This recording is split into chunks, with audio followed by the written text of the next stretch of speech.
In the Caribbean Sea, below Cuba and west of Haiti, lies Jamaica, an island of mountains, music, and resilience. Though surrounded by water, access to clean, reliable fresh water remains one of the country's greatest challenges. Jamaica's landscape is mostly mountainous, with coastal plains and a limestone plateau that dominates the interior. In the east, the Blue Mountains rise sharply, while regions like the Cockpit Country are shaped by sinkholes and underground drainage. The climate is tropical, warm year-round, with wet seasons from May to November. Rainfall averages about 78 inches annually, but it varies widely. Hurricanes, floods, and droughts, including Hurricane Ivan, Dean, Beryl, and most recently Hurricane Melissa in 2025, disrupt already fragile water systems. Our research has shown that the position of the North Atlantic high-pressure ridge influenced the lack of rainfall, leading to water problems. Culturally, Jamaicans rely on strong community bonds. Language reflects daily life. Here are some words in Jamaican. How do you say hello? Hello. How do you say how are you? Wagwan. Can I have some water? Me can get some water? Family and community play a central role in Jamaican society, and multi-generational households are common. Folk beliefs, such as the ideas of duppies, which are spirits, exist alongside strong religious traditions. Christianity is the dominant faith, with denominations such as Anglican, Baptist, Catholic, and Seventh-day Adventist, while the Rastafari movement, originating in Jamaica in the 1930s, remains an important spiritual and cultural influence.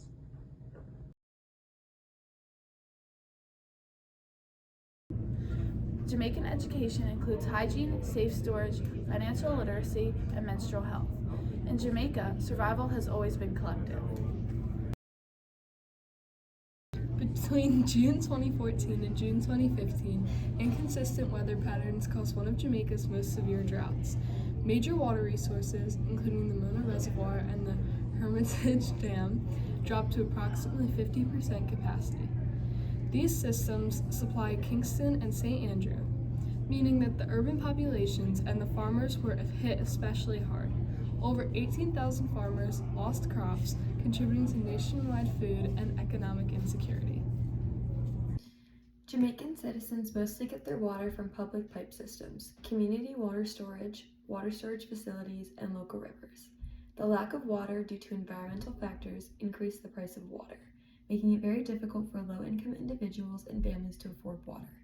The government struggled with managing and balancing water storage facilities, which also played a part in the accessibility of water to people. Water scarcity directly impacts health. Reduced water availability increases bacterial concentration in stored water, leading to gastrointestinal illnesses. Stagnant storage encourages mosquitoes, raising the risk of mosquito-borne illnesses. Dry conditions worsen asthma and respiratory illness due to increased dust and ash. While contamination was not the original cause of the crisis, over-extraction and improper sewage disposal led to saline intrusion, further threatening water quality.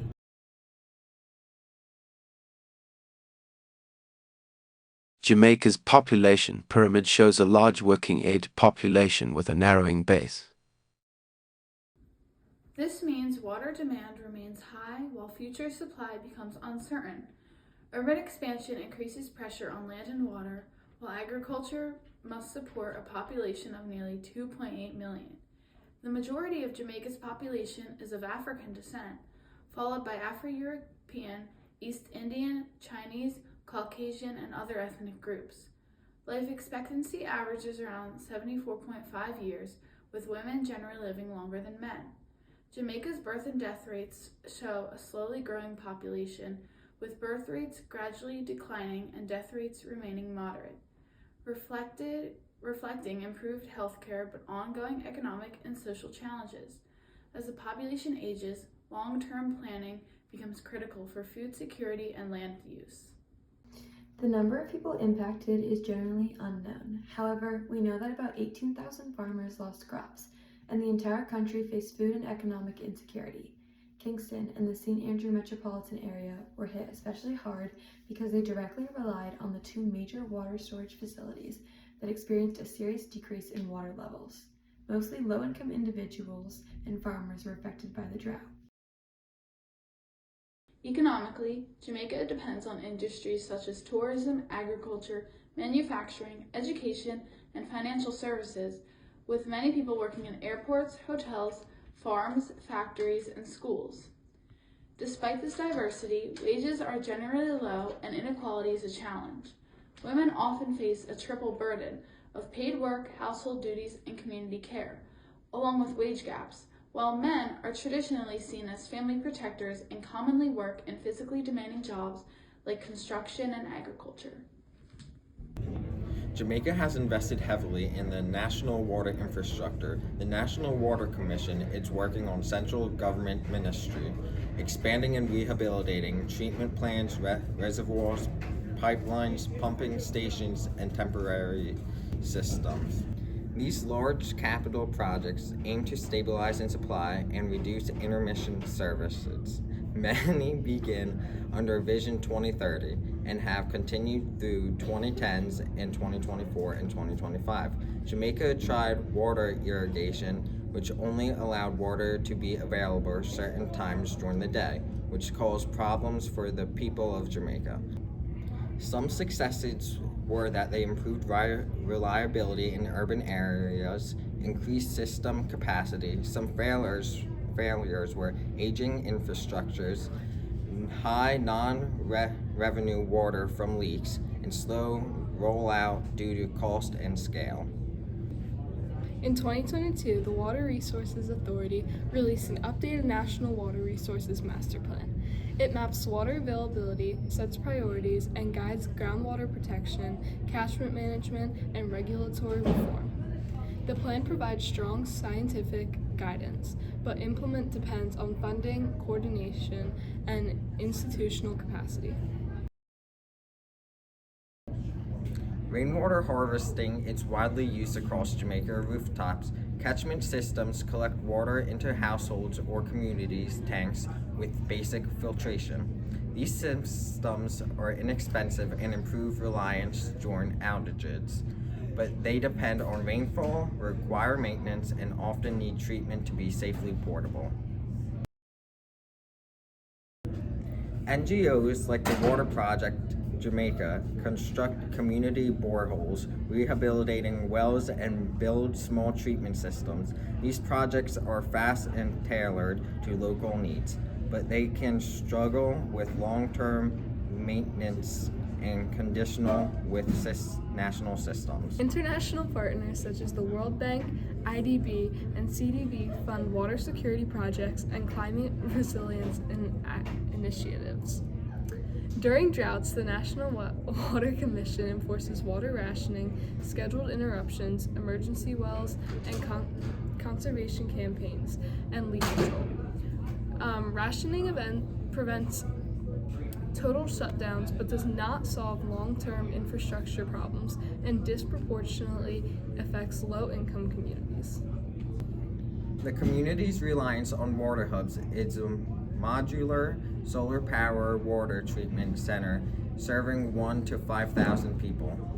It combines rainwater capture, biosands, and carbon filtration, solar UV disinfection, sealed storage, and smart monitoring. It is community operated and affordable. The timeline is 0 to 1 month of planning, 1 to 4 months of installation, 4 to 6 months of training, 6 to 12 months of monitoring, and 1 to 3 months years of replication. And it works because it is low tech and locally maintainable. It is solar powered. It is community owned, so it's owned by the community, and it improves health equity. We have two different solutions for our problem.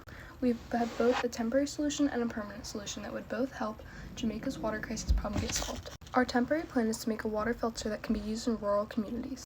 This temporary solution would include an inexpensive filtration system that goes in the communities and is shared by the people.